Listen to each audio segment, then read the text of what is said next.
Welcome to the Relationships Decoding Podcast.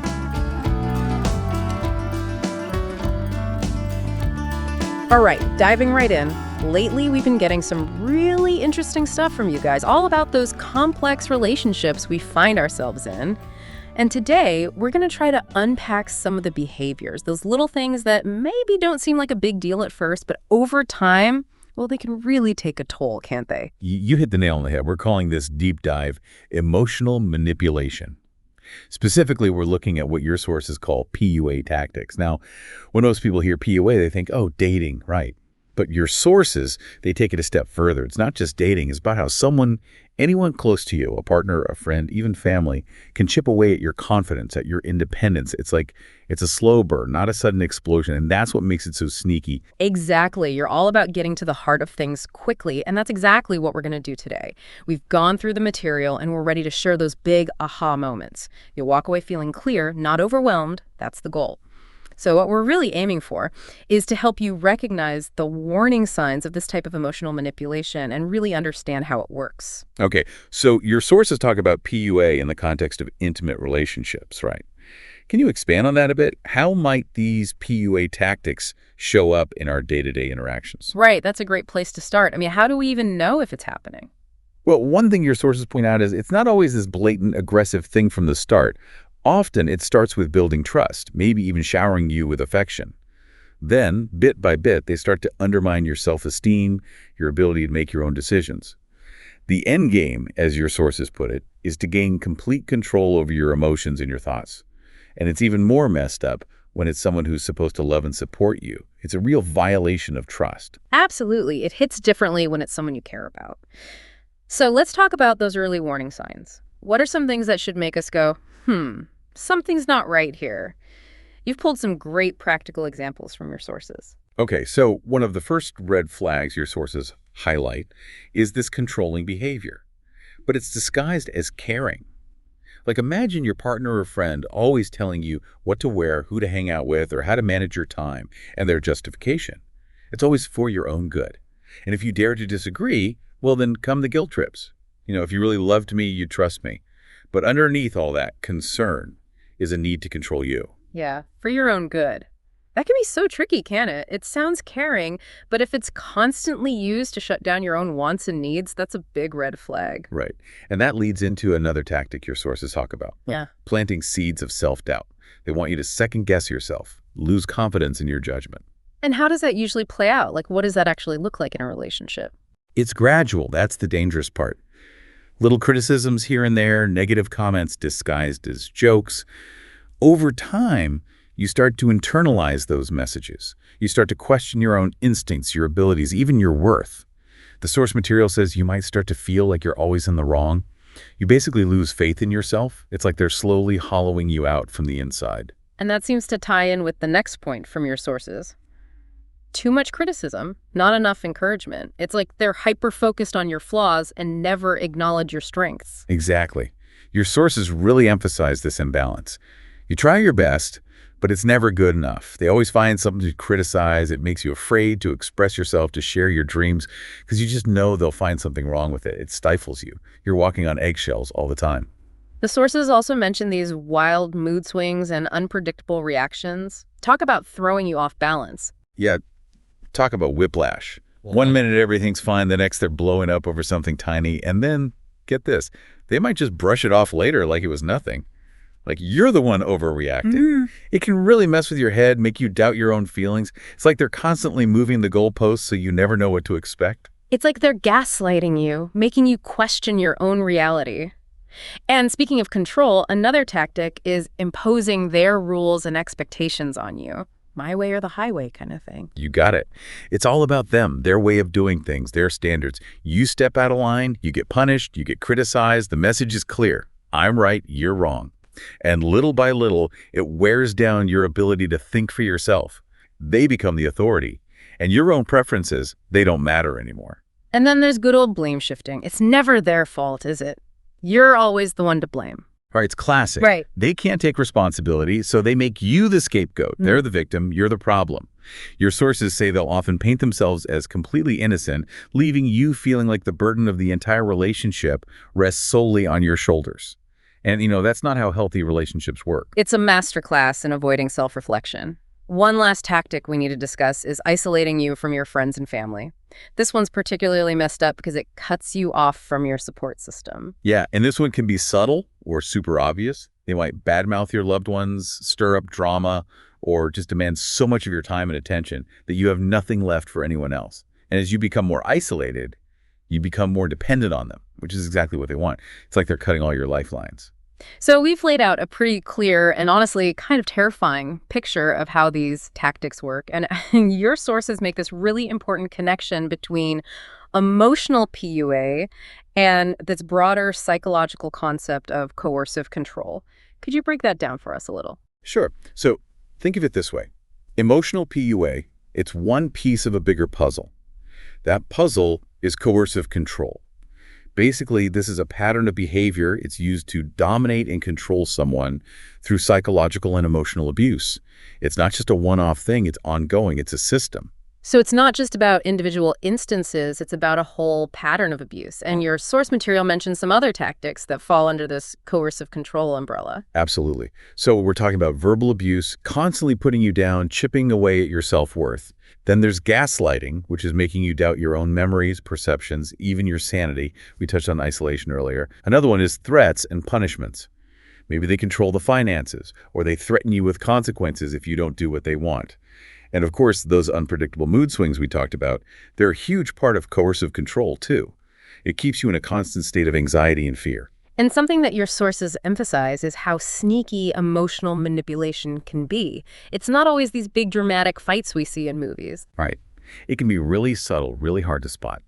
Unlike physical abuse, which leaves visible marks, emotional abuse is often hidden behind a mask of love or concern. Your source gives some great examples. I'm only telling you this because I love you, or if I didn't care about you, I wouldn't bother saying anything, or even, believe me, I know what's best for you. These phrases, they might sound caring, but they're often used to justify controlling and critical behavior. It makes it really hard to know what's genuine and what's manipulation.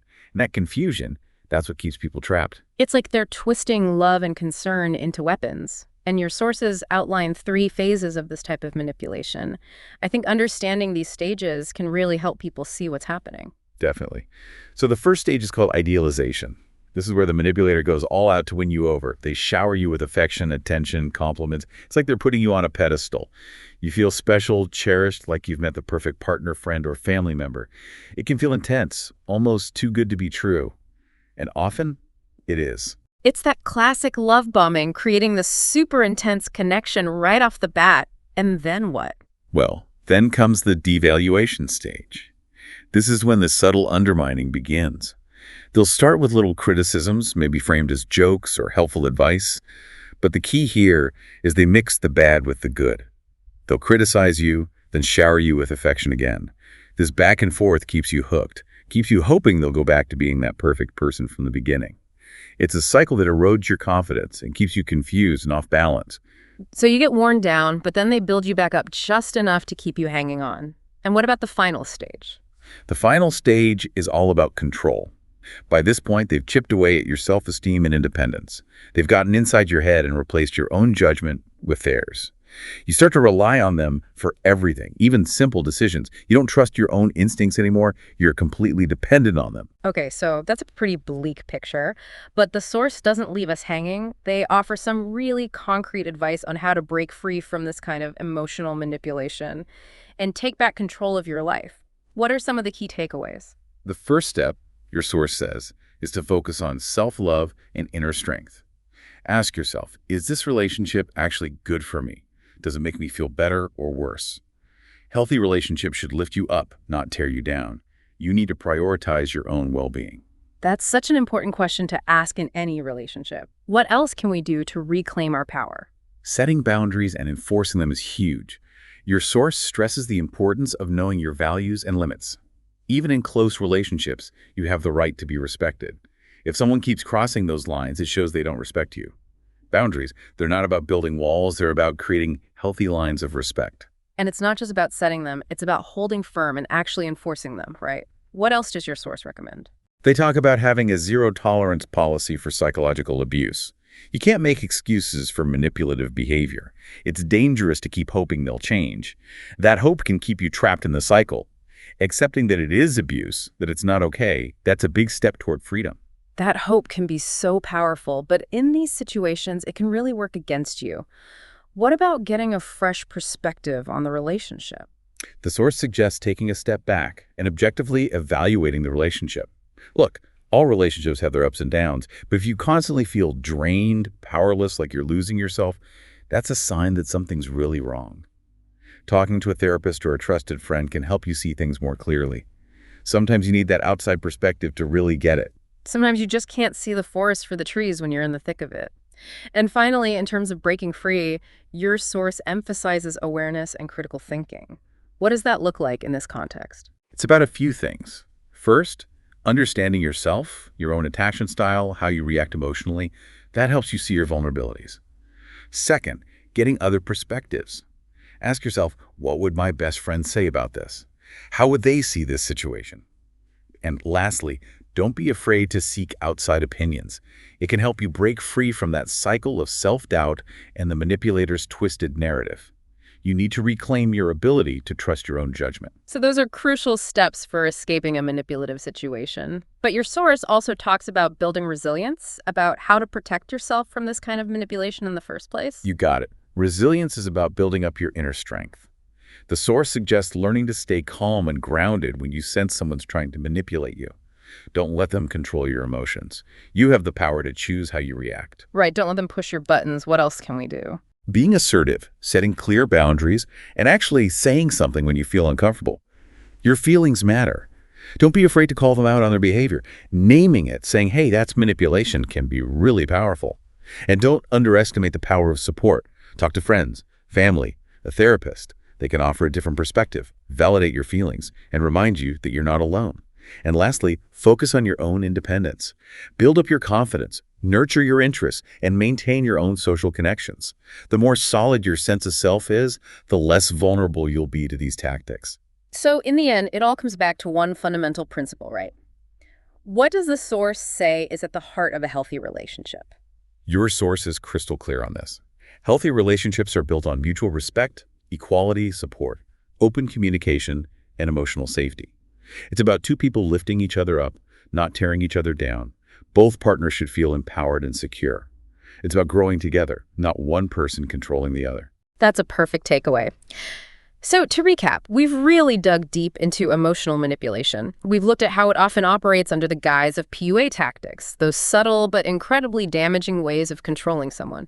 We talked about the warning signs, everything from controlling behavior disguised as care to being isolated from your support network. We also explored how these tactics fit into the bigger picture of coercive control and how this type of abuse can be really hard to spot because it often masquerades as love and concern. Understanding the three phases, idealization, devaluation, and control, can really help you recognize these patterns. And most importantly, we've given you some practical steps you can take to break free from manipulation and build your resilience. You deserve relationships that are built on respect and genuine connection, not on control and abuse. Never forget that. Absolutely. So as you process all of this, think about those little things, those seemingly harmless behaviors that might actually be red flags. What are some things you might view differently in your own relationships now? We encourage you to keep learning about healthy relationships and, most importantly, to trust your gut. If something feels off, it probably is. Thanks for joining us for this deep dive. It's been real. Thanks for listening. Don't forget to subscribe, and see you next time.